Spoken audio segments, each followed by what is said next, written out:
What up? What's happening? This is Hoppe Hour. I am your host, Ryan Hoppe, and I'm pretty pumped about this next guest. He is the one and only Tyson Monroe, a guy that I work with and someone that I would consider a friend here in Tampa Bay, and we're both from the Midwest, so this should make for radio gold. Hello. Hi. How are you doing, dude? You wanted to come on the show, and then the first thing you say is, hello. So what's up, dude? Dude, I'm jacked. I'm happy to be here, man. Thanks for having me on. Of course, dude. When I first met you, you intrigued me because I could tell you're from the Midwest because you're very laid back and humble. Not saying that Floridians aren't humble, but I could just tell immediately on my first day, this dude's from the Midwest. Oh, yeah. You know, it shines. It shines every moment of our life. Especially when you talk. Now, I have a very obnoxious Midwest accent. Even when I say the word accent, you can tell by the way I say my A's. But there's times when you're talking too that I can tell you're from the Midwest, and I'm like, yes, someone else here has their A's. Yeah. I get it from my girlfriend all the time. And what I love too is I'm beginning to realize that we have the worst accents of anything in America. We're worse than the East Coast. We might be worse than even like Alabama. Like, I truly believe we have the most obnoxious accents, you know? I don't know about that, man. I honestly don't know. I think that's a controversial thing to say. No, it can get pretty bad, especially females. If you meet a female from like Michigan, Minnesota, even the way I say it's obnoxious, Minnesota, or from Wisconsin, their accents are so obnoxious, especially when they laugh. It sounds like a cackling hen. Oh my goodness. I feel like if you lump them all together, you know, you just can't do that. That's like saying that I sound as horrible as you do. It's just not. We do sound horrible. I mean, you're obviously from Illinois, and I'm clearly from Wisconsin. Like, come on. It's that whole we can't be paired together like Chicago thing they have going on. You know what I mean? Yeah, there's a Midwestern brotherhood, but, you know, once you define yourself by a state, I can't really... am I allowed to cuss? You can say whatever the fuck you want. I try not to swear, but if you want to say fuck, go ahead. Yeah, fuck it. I was going to say, you can't lump a Wisconsin boy and an Illinois boy at the end of the day. Fuck that. How are we different? I feel like because there's more to do in Illinois and Wisconsin's more open, besides like Madison and Milwaukee, that you're more of a country boy than me.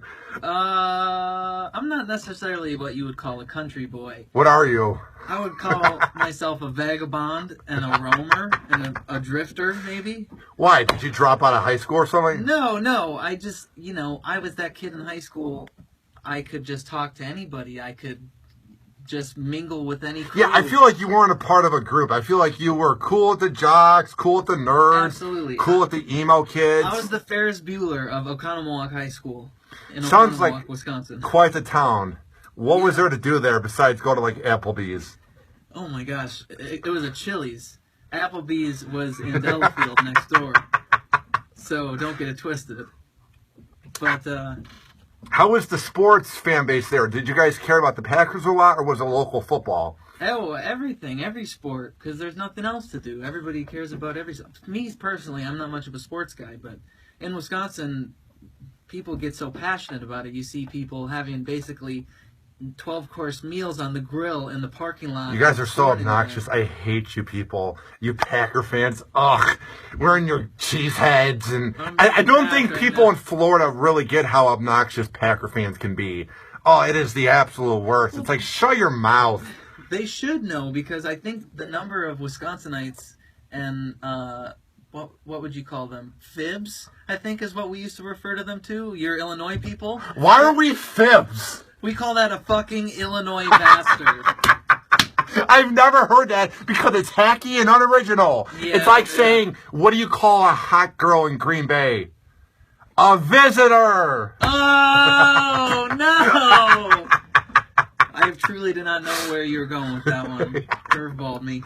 I have never heard fib. Yeah. That is so hacky and unoriginal. I'm blushing. It's not original. It's not I can't take credit for that.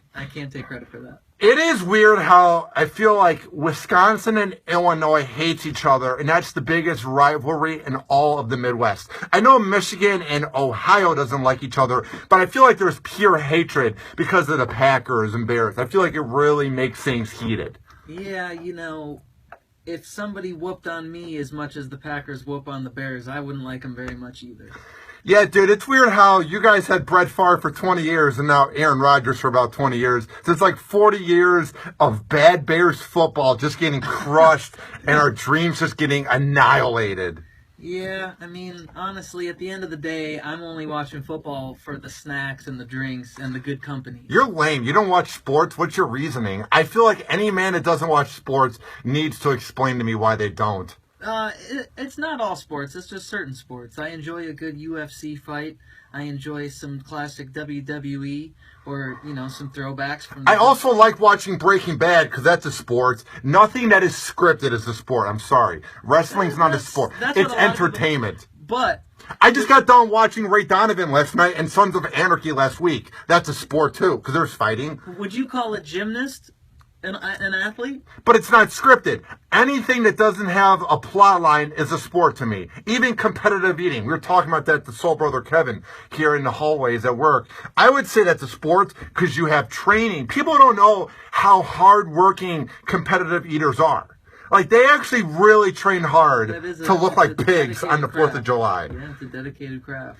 As long as it's real and there's a chance of an underdog winning without a script, it's a sport. Wrestling's entertainment. I despise wrestling. I think it's moronic and dumb, but I can appreciate why people like it. Well, to be honest, the reason I referenced the gymnast is, and you did consider a gymnast an athlete, a gymnast prepares their routines. A gymnast is doing acrobatics. Mm-hmm.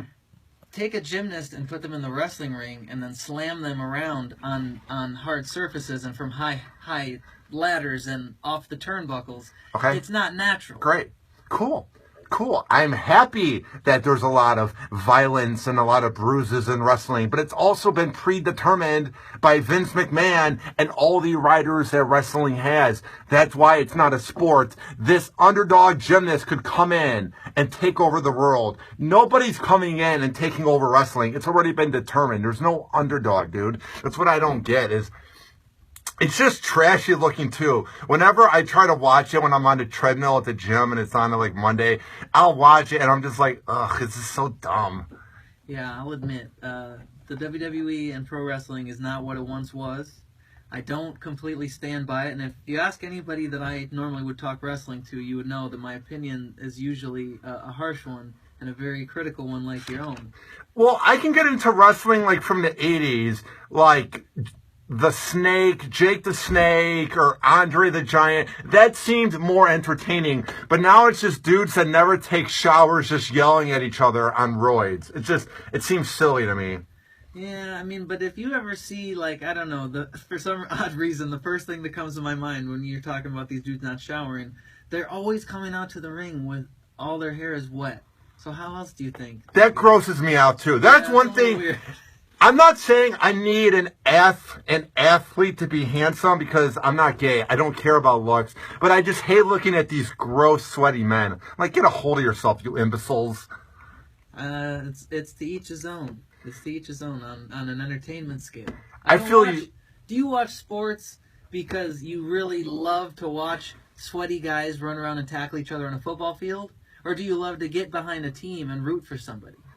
And I actually the story of the season. You know why I watch sports? Why? It's because, and this might come as a shocker. People might be so surprised. I'm not coordinated. I have no skills whatsoever when it comes to athletics or walking or doing anything that involves movement of my 6'9" goofy ass frame. So I've always felt a part of myself would fit in with Derrick Rose, where I'm like, if I was coordinated and I was born with any type of skill, I could beat Derrick Rose. It's me living through these athletes, which is why I just play video games that are Madden or NBA or MLB, because I want to be them. A part of me was jealous of how they would get girls easily and how they would get a bunch of ways to go to school for free, and I went to a radio trade school for $20,000. It's just like, I want to be them. Not a healthy thing to say. You had me at a loss of words for a moment there, just because I don't see it that way. You know, you obviously grew up idolizing people like that, and I did not. So we're just from different walks. Were you happy in high school? Like, did you get a good amount of girls? I don't think the amount of girls you get is what should gauge your happiness. That was my problem. I was mad that I wouldn't get a lot of girls back in high school, and we're going to turn off Hoppe TV, and they can tune in later, because I want them to listen to this. So we'll be right back via podcast in a few hours.